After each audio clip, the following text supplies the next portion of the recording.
Rata de túnel. Estoy compartiendo esta historia porque fui obligado a escucharla el año en pasado, y me siento tan descolocado y con una comezón tan maldita, que necesito sacarlo de mi sistema.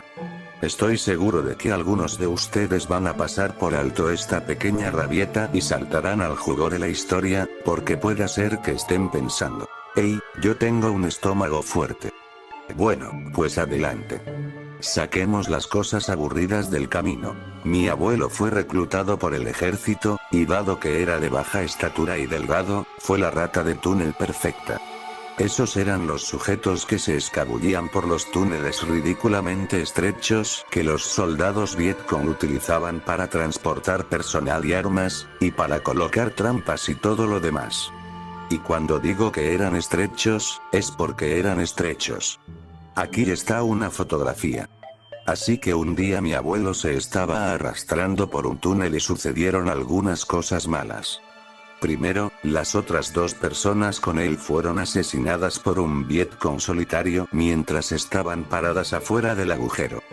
Estar a unos cuantos metros bajo tierra, y habiendo recorrido unos 6 metros del trayecto, significó que mi abuelo no pudo ver quién los había atacado ni pudo saber si alguien había sobrevivido.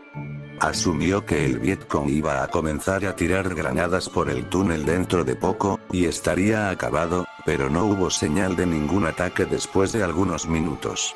Mi abuelo dio un suspiro de alivio y comenzó a moverse hacia adelante de nuevo. No obstante, un momento más tarde empezó a caer una tormenta. El túnel se empezó a llenar con agua. Ahora bien, para un túnel a medio terminar y sin soporte, como en el que se encontraba, una tormenta generalmente implicaba la muerte para una rata de túnel. Mi abuelo había escuchado historias de terror acerca de compañeros de escuadrón que habían perdido a otros bajo tierra, a quienes nunca habían vuelto a ver. Supuso que él sería uno más, pero no iba a caer sin dar pelea. Se arrastró hacia adelante. Cargaba consigo una pequeña pistola y una linterna. En un principio, había sido enviado bajo tierra para emboscar a unos soldados Vietcong que se creía que estaban escondidos en una de las cámaras más grandes del túnel. Mi abuelo se iba a arrastrar, los iba a sorprender, les iba a volar los sesos y se escabulliría de vuelta hacia afuera. O al menos había sido así como transcurrieron sus primeros 3 viajes por túnel. Su cuarto viaje, no iba muy bien. El túnel se achicaba a medida que se arrastraba. Enfrente de él, escuchó la precipitación de agua. Pensó que eso podría significar que la cámara principal estaba cerca. Se equivocó. El sonido era de la tierra lodosa arriba de él, derritiéndose y sellando el túnel que estaba más adelante. Fue acá cuando comenzó a entrar en pánico. Aunque no se encontraba a una profundidad mayor, quizá a solo 1 metro bajo tierra, sabía que si no comenzaba a excavar muy rápidamente hacia arriba, sería un hombre muerto. Sus uñas se partieron y se cortó las manos gravemente, pero fue capaz de sacar parte de su brazo y rostro afuera del lodo.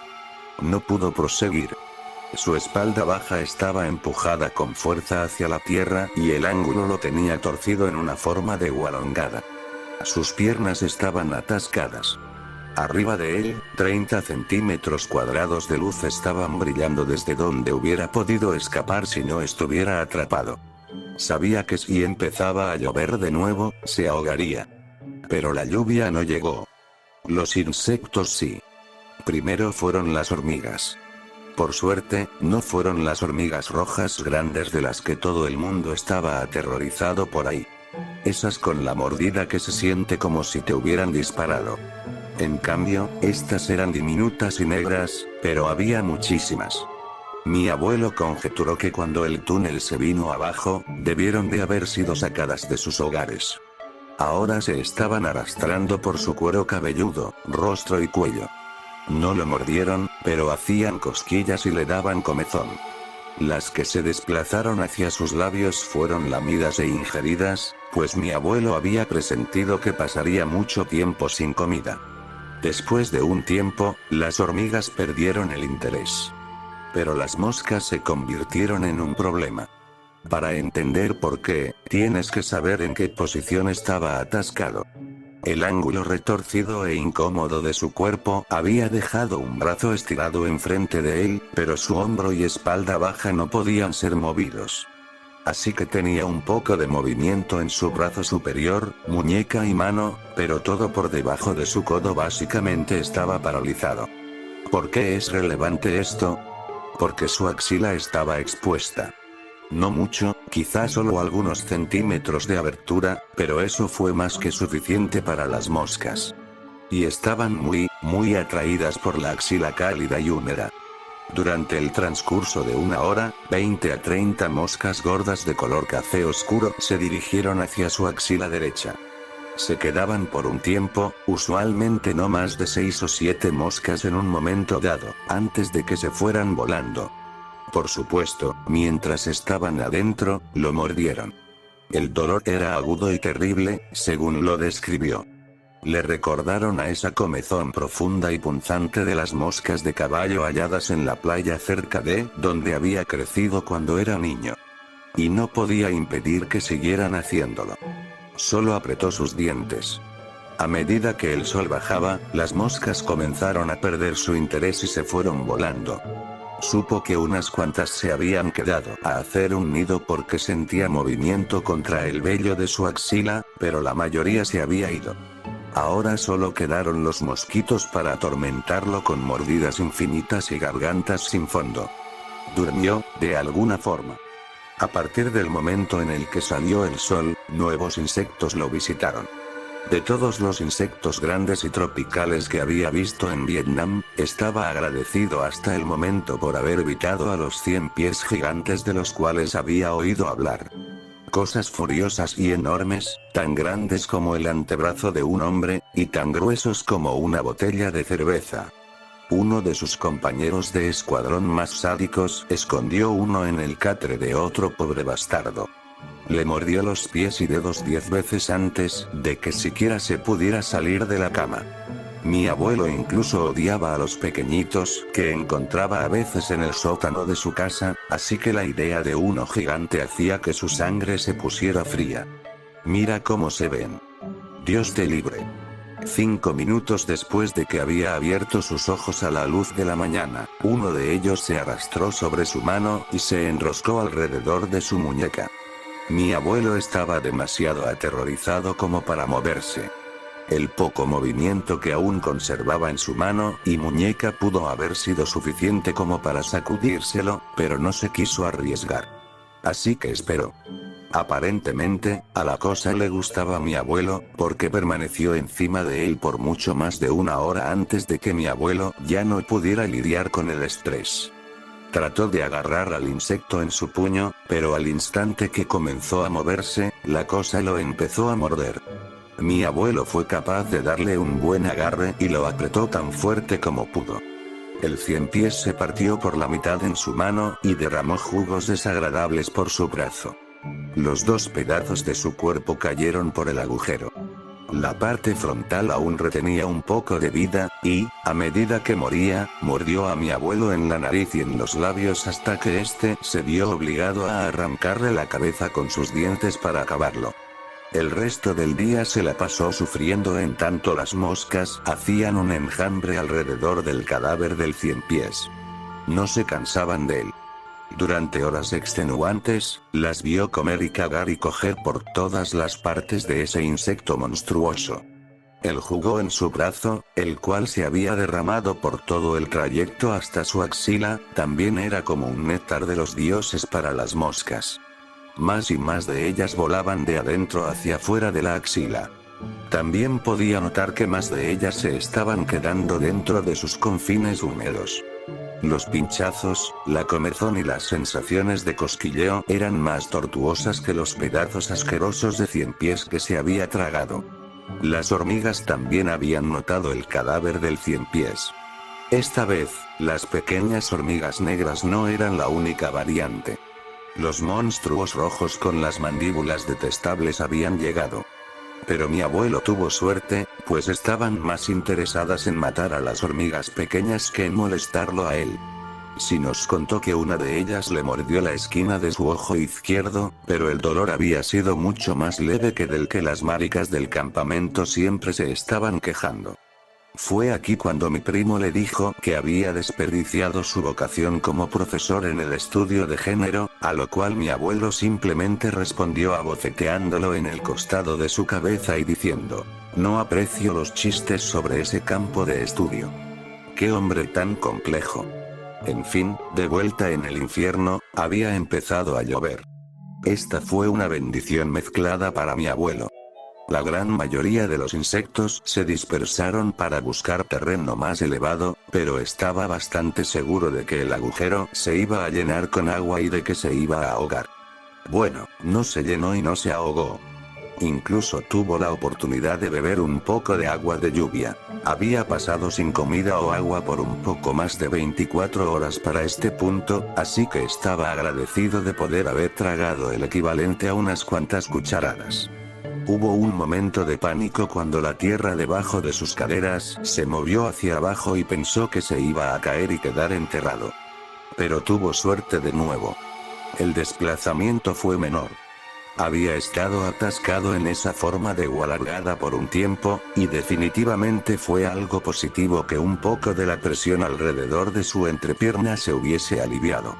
Fue capaz de menear sus caderas y trasero un poco, y supuso que quizá había algunos 5 centímetros de espacio en esa área, pero nada más que le brindara alguna esperanza de poder arrastrarse hacia afuera. Se quedó dormido al atardecer y fue despertado antes del amanecer por un dolor severo en su axila. Supo desde un comienzo que las moscas habían estado ocupadas dañando su piel y probablemente comiéndosela. Se había resignado ante ese hecho. Siempre y cuando no fuera otro 100 pies, no se iba a quejar. Pero este dolor era nuevo y era impresionante. Las mordidas llegaron con mucha más frecuencia y sentía muchas de las moscas moviéndose alrededor. Ese dolor, a pesar de su severidad, fue mitigado por lo que vino después. Solo déjenme dar a entender esto. No quiero contar esta parte de la historia. El solo pensar en ello me da entera. Pero maldición, es esencial para la experiencia. Y me disculpo por adelantado porque tengas que leerlo. Trataré de hacerlo rápido. La caída de la Tierra fue el resultado de una colonia de hormigas que colapsó, una grande. Todas las hormigas salieron de los vestigios y se habían estado quedando en la superficie de la Tierra justo arriba de las caderas de mi abuelo. Pero a medida que él comenzó a acomodarse en la nueva posición a lo largo de la noche, las hormigas se agitaron y lo emboscaron. Y con él, me refiero a su entrepierna. Quizá la única cosa que igualó el horror en la sala de estar mientras mi abuelo hablaba sobre las hormigas que se arrastraron dentro de su pene llano, fue cuán fuerte se rió mi abuela a medida que lo contaba. Tengo que acercarme bastante para ver las cicatrices, exclamó en tanto lágrimas de risa recorrían sus mejillas. La nueva novia de mi hermano Derek se tornó verde y abandonó la habitación con Derek corriendo detrás de ella. Mi abuelo y mi abuela compartieron un beso y continuaron la historia. Con hormigas hasta el fondo de su pene y culo, y moscas construyendo un proyecto hogareño en su axila, mi abuelo sufrió por los siguientes 2 días en medio de una neblina de dolor y miedo. La ausencia de comida y agua habían cobrado su factura. Nos dijo que esto fue útil en cierta forma. El dolor se hizo menos agudo a través de los altibajos de su estado de conciencia. Transcurrieron un par de días más y se dio cuenta de que casi había permanecido atascado por una semana. Las lluvias lo habían mantenido hidratado solo lo suficiente como para permanecer con vida. Su axila estaba entumecida por todo el trayecto hasta la última costilla de su lado derecho. Las moscas estaban ignorando lo demás y solo estaban saliendo y entrando directamente a la axila. Las hormigas aventureras habían perdido el interés después de un tiempo, pero, de vez en cuando, sentía una punzada terrible en áreas increíblemente sensibles. Más tiempo pasó. Un día, por la tarde, escuchó a municiones. Había estado escuchando lo mismo en buena medida desde que se había quedado atorado, pero siempre fue muy en la distancia, demasiado lejos como para que tuviera alguna esperanza de que fuera a ser rescatado. Pero esta vez fue bastante cerca. Lo sobrecogió una sensación de anticipación, la cual fue arruinada por la preocupación de que había sido encontrado por el bando equivocado. Pero, para su asombro, no fueron los soldados Vietcong a quienes había escuchado gritar después de todo el tiroteo. Mi abuelo comenzó a menear su mano con el poco movimiento que podía invocar. Escuchó a alguien gritar: «Oye, hay un brazo por allá». Mi abuelo gritó de regreso de forma incoherente y fue recibido pronto por el panorama de un soldado de los Estados Unidos observándolo desde arriba. Le tomó al soldado y a sus compañeros de escuadrón 10 minutos para desenterrar a mi abuelo del agujero. Él los recuerda a todos profiriendo alguna variación de «por la puta madre» después de que lo habían liberado. Alguien comunicó su posición por medio del radio y, después de una cantidad de tiempo indeterminada, un helicóptero aterrizó en un claro cercano. Mi abuelo fue cargado en una camilla y lo levantaron. El médico que había sido traído para el viaje cortó la camisa de mi abuelo y vomitó sin demora. Cuando el resto de los soldados en el helicóptero observaron lo que el médico había visto, unos cuantos de ellos también rociaron vómito por el costado del vehículo aéreo. Unos días después de que había sido rescatado, mi abuelo se despertó en un hospital. Y no fue el hospital de la base, fue uno en los Estados Unidos. No tenía idea de cómo había llegado hasta ahí. Una vez que había sido rescatado, se desmayó y durmió por casi 36 horas consecutivas. Algunas personas pensaron que quedó en coma, hasta que un pobre médico trató de despertarlo y mi abuelo le dijo que se fuera a la mierda y dejó al sujeto inconsciente con un solo golpe en el mentón. Ahora que estaba despierto, los doctores le contaron a mi abuelo acerca de la extensión de sus heridas. Aparte de la deshidratación severa, estaba absolutamente infestado con mordidas infectadas. Las que se encontraban en sus áreas más sensibles no eran mucha causa para alarmarse, a pesar de la incomodidad. Fueron las mordidas más grandes las que eran una preocupación mucho mayor. La de la hormiga roja fue la peor, y, por un tiempo, los doctores estuvieron preocupados con que fuera a perder el ojo. Sus labios y nariz tenían una hinchazón terrible por las mordidas infectadas del ciempiés. Y pese a que todas esas mordidas eran horribles, se pudo haber recuperado en unas cuantas semanas y habría vuelto a los túneles poco después de eso. Pero su axila fue el motivo por el cual fue enviado de vuelta a casa. El rezno es la única mosca de la muerte que coloca sus huevos dentro de los seres humanos. Aquí está una fotografía de un pobre bastardo, y, de nuevo, lo siento por hacerles esto. Hasta que ocurrió la experiencia de mi abuelo, nadie ni siquiera sabía que los reznos existían en Vietnam. Pero aparentemente es así. Todo desde debajo de su brazo hasta su cadera había sido remodelado para formar cavidades horribles que albergaran las larvas. Los doctores no quisieron operar, diciendo que la única forma de extirparlas era permitiéndoles desarrollarse, para, en cierto punto, sofocarlas con cinta adhesiva y obligarlas a arrastrarse hasta la superficie. Tomó otras cuantas semanas, pero eso es lo que sucedió. Mi abuelo nos entretuvo con la historia sobre cómo dio a luz personalmente a 313 larvas de moscas de la muerte. Luego se levantó su camisa para mostrarnos la piel agujerada. Nadie dijo mucho después de eso. Él había terminado con su historia, y después de meterse un pedazo de pastel de fruta en la boca, se fue con mi abuela. Se rieron durante todo el camino hacia la puerta. No sé qué más decir. Así que, en fin. Ese es mi abuelo. Feliz Halloween.